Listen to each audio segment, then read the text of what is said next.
भेड़िया को सबक देने वाली बकरी की कहानी। एक जंगल में एक भेड़िया रहता था। वह बहुत चालाक था। कोई भी छोटा सा जानवर देखने पर भी वह उसे ना छोड़ता। किसी के भी होशियारी दिखाकर बचने की कोशिश करने वाले चाल को मात देकर उसे अपना भोजन बना लेता। उसी जंगल में एक छोटा सा घर में एक बकरी अपने 3 बच्चों के साथ रहती थी। वे सब घास चरने के लिए बाहर आने पर बकरी के बच्चों को देख वह भेड़िया के मुंह में पानी आ जाते थे। बकरी के बच्चे बहुत ही नरम हैं। माँ के ना होने के समय पर माँ के बिना मुझे किसी एक दिन अकेले मिलेंगे ही, तब लूंगा उनकी खबर। सोचकर उन बकरी के बच्चों को खाने के लिए भेड़िया अक्सर कोशिश करता था, लेकिन हमेशा माँ बकरी के पहरा देने पर उसे मौका नहीं मिलता। एक दिन खाम से माँ बकरी को बाहर जाना पड़ा था। जाते जाते, बच्चों ध्यान से सुनो, मेरे अलावा कोई भी आए तो दरवाजा मत खोलना, बोलकर सावधानियां बरतती गई।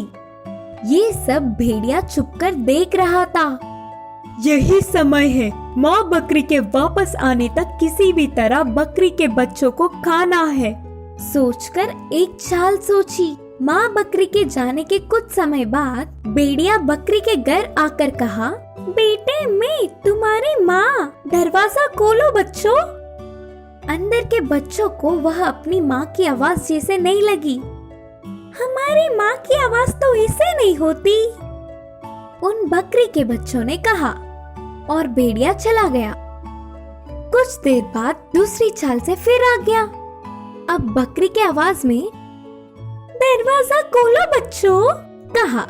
माँ आ गई करके दरवाजे के छेद से बच्चों ने देखा तो खाले पैर दिखे। नाना तुम हमारी माँ नहीं हो, हमारी माँ के तो सफेद पैर होते हैं, उन बकरी के बच्चों ने कहा। ये तो बच्चे ही है सोचा, लेकिन ये तो मुझसे भी चतुर सोचने लगे। रुको अभी इनकी खबर लूंगा। सोचकर भेड़िया तेजी से जाकर पैरों को सफेद रंग लगाया और फिर से आया। चल चल के पैर जकड़ गए। दरवाजा खोलो बच्चों करके कहने पर आवाज पैर अपने माँ के जैसे ही होने से बकरी के बच्चों ने दरवाजा खोला। तुरंत भेड़िया सामने रहने वाले 2 बच्चों को निगल गया और उधर से चला गया। कुछ देर बाद माँ के वापस आने पर एक बच्चा ही रोता हुआ दिखा। पूरी बात जानकर माँ बकरी गुस्से में भेड़िए के गुफा के पास गई। भूख बुझाकर अच्छे से नींद में रहने वाले भेड़िया के पेट काट कर अपने बच्चों को धीरे से बाहर खींच लिया और कुछ पत्थरों को भेड़िए के पेट में डालकर फिर से टाके लगा दी। बच्चों को लेकर पास के पेड़ के पीछे चली गई। फिर कुछ देर बाद नींद से उठने वाला भेड़िया कुछ नहीं जानता था और प्यास बुझाने के लिए नदी के पास जाकर पानी पीने के लिए झुकते ही पत्थरों के वजन से नदी में गिर के डूब गया। भेड़िए के पीछा छूटने से बकरी और उसके बच्चे बहुत ही खुश हुए। तब से वे सब जंगल में चैन से रहने लगे। इस कहानी की शिक्षा है कि हमारी दृष्टि और सोच का सीधा हम पर ही असर होता है। उड़ने वाला घोड़ा।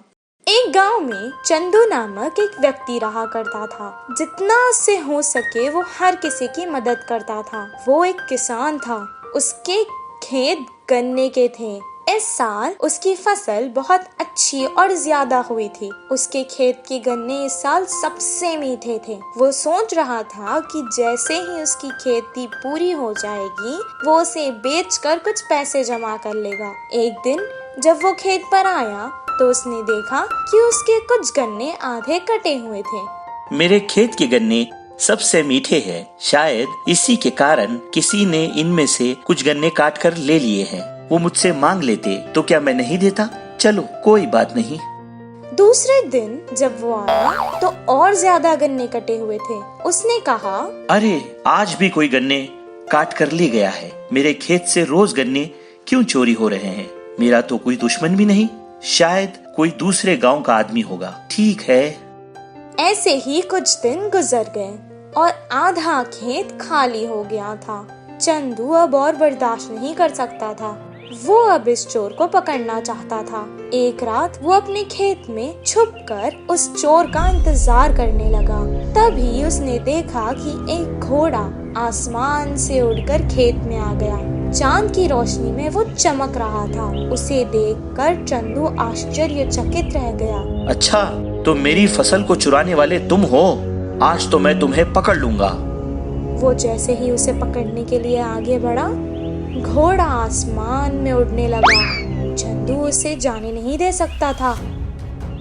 उसने तुरंत उसकी पूंछ पकड़ ली और वो भी घोड़े के साथ आसमान में उड़ गया। घोड़ा एक जादुई जगह पर जाके रुक गया। चंदू भी वहां पहुंच गया। वहां सब कुछ सफेद रंग का था। वो इस सब को देखकर हैरान रह गया। कुछ देर यहाँ वहाँ घूमने लगा और अचानक उसकी नजर एक विशाल आम के पेड़ पर पड़ी। उस आम के पेड़ पर सोने के आम लगे थे। घोड़ा चंदू के पास आया। चंदू, तुम इस सोने के आम को अपने साथ ले जाओ। इससे तुम्हें कभी किसी चीज की आवश्यकता नहीं होगी। नहीं नहीं, मुझे ये सोने के आम नहीं चाहिए।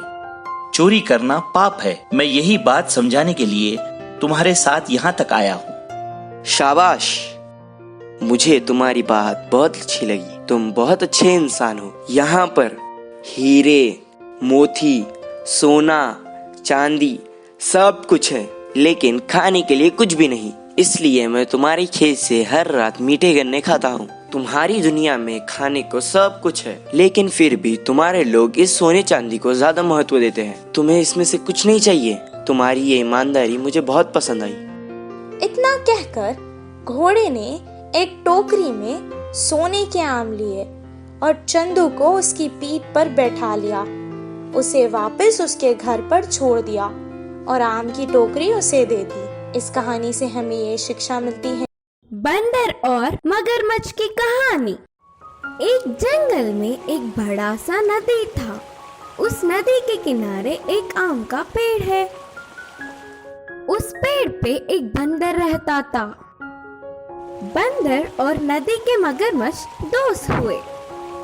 मगरमच्छ का घर उधर से बहुत दूर होने पर वह रोज सुबह ही निकलकर बंदर के पास आता था। उसके दोस्त आते ही पेड़ के आमों को तोड़कर उसकी तरफ फेंकता।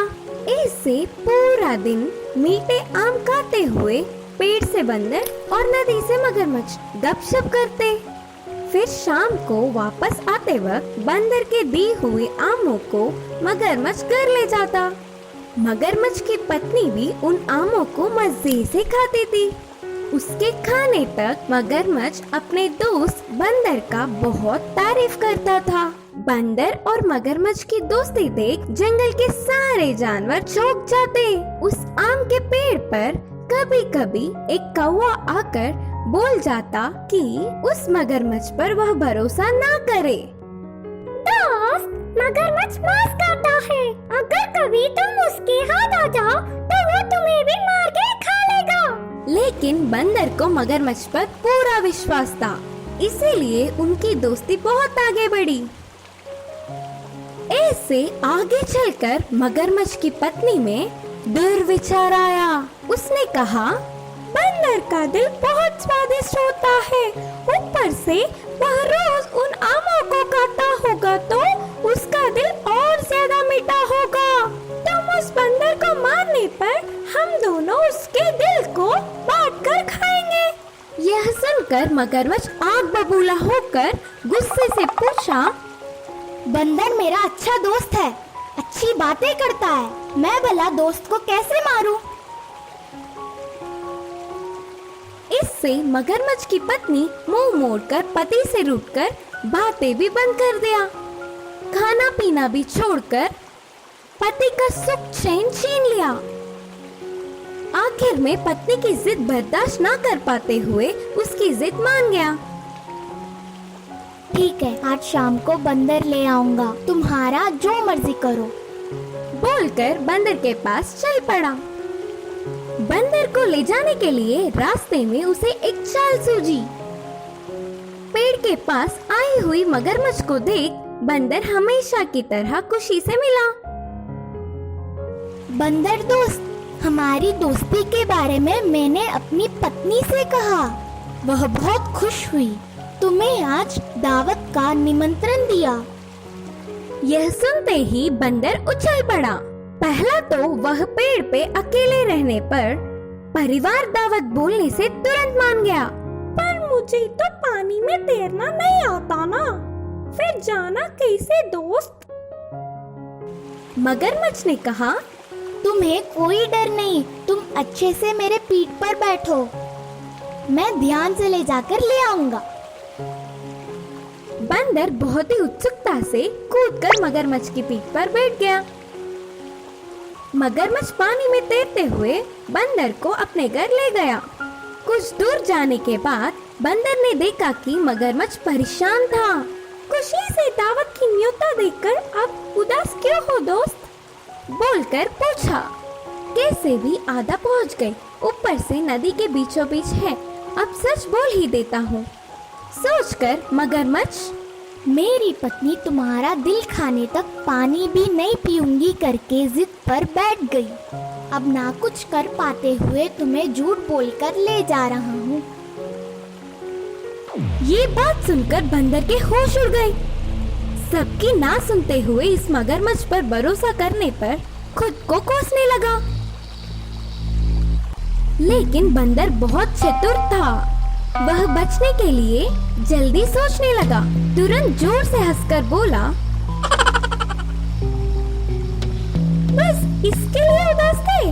पहले बोलते तो मैं खुद मेरा दिल ला कर देता ना, लेकिन अब तो वो मेरे पास नहीं है, पेड़ के पास ही संभाल कर रखा है। फिर से वापस ले जाओगे तो पेड़ के ढाल से मेरा दिल लाकर तुम्हें दूंगा, तब तुम और तुम्हारी पत्नी खुशी से खा सकोगे। मगरमच्छ बंदर के बातों में आकर बिना दिल के बंदर को ले जाने से उसकी पत्नी चार लगा देगी करके वापस बंदर को पेड़ के पास ले गया। बंदर ने एक छलांग से मगरमच्छ की पीठ से पेड़ छेड़कर सांस छोड़ी। पेड़ के डाल पर बैठकर बंदर ने गुस्से से कहा, दिल नहीं कुछ नहीं, दोस्त की जान लेने वालों से मुझे कोई मतलब नहीं। इस कहानी की सीख है कि बुरों के साथ दोस्ती भी बुरा ही होता है।